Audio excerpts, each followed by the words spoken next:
There was an 85-year-old Irishman who was about to die.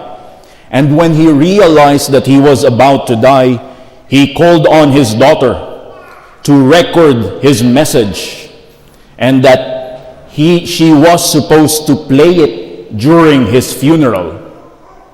So the daughter obliged herself, recorded her father's message, and waited for him to die. When he died, during the funeral, she was supposed to play the recorded message. She played it when the coffin was being laid down on the earth. And when it was about to hit ground, she pressed play. And when she pressed play, suddenly there was a hard knock. And then there was a shout, "Let me out! It's dark and cold in this place." Will you do that on your funeral? No? No? You don't like the idea? Just 3 points for this evening. First point, how do you pray? How do you pray? Do you pray sitting down or kneeling? Or are you like me? I prefer to have my back on my bed and close my eyes. What's an effective form of prayer for you?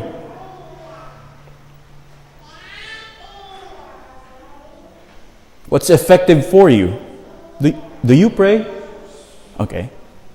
So what's an effective form of prayer for you? Use it. Do it every day if it helps.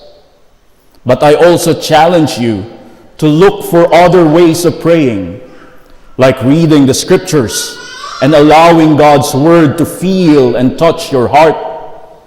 Or you can do the more traditional ways of praying the rosary, or doing Lectio Divina, doing meditation and contemplation. Pray with the things that helps you, but also be open for other possibilities, other forms of praying. Second point, what do you pray for? When you pray, what comes to your mind?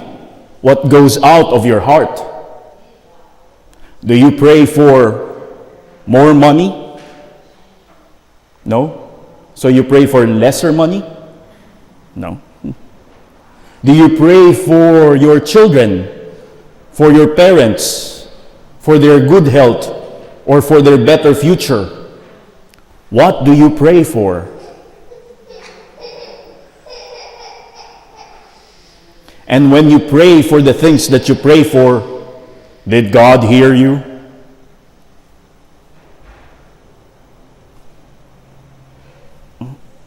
What? Does God hear your prayers? You believe so?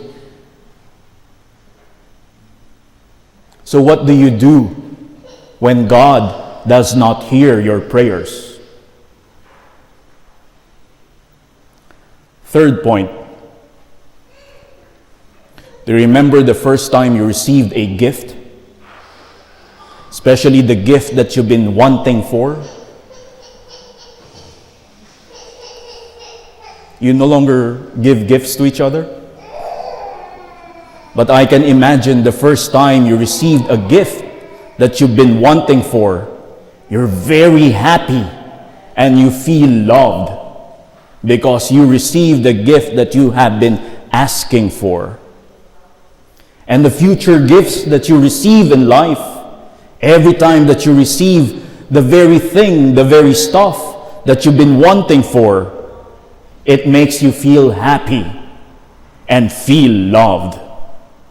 But do you also remember the time wherein you did not receive the gift that you were asking for from your parents or from your nun or from your pop? How did that make you feel? Probably sad. But does it distinguish the very love that your parents and your nun and your pop has for you? No. Because even though the gifts that we receive makes us feel loved and makes us feel happy, it doesn't deny us the fact that even without that, we are loved. But sometimes we feel sad and feel unloved when we don't receive those gifts. And sometimes, most often than not, we translate that in our own prayer experience. When we think and when we realize, when we feel that God seems not to be hearing our prayers, sometimes we want to say to ourselves, probably God doesn't love me. But that's not the case, even in our own experience. The denial of a gift doesn't mean that we are not loved. I challenge you in your prayers. I won't stop you from asking for good health, for more wealth, for more rain, for more hair if you want. I'll never stop you from praying what you want from God.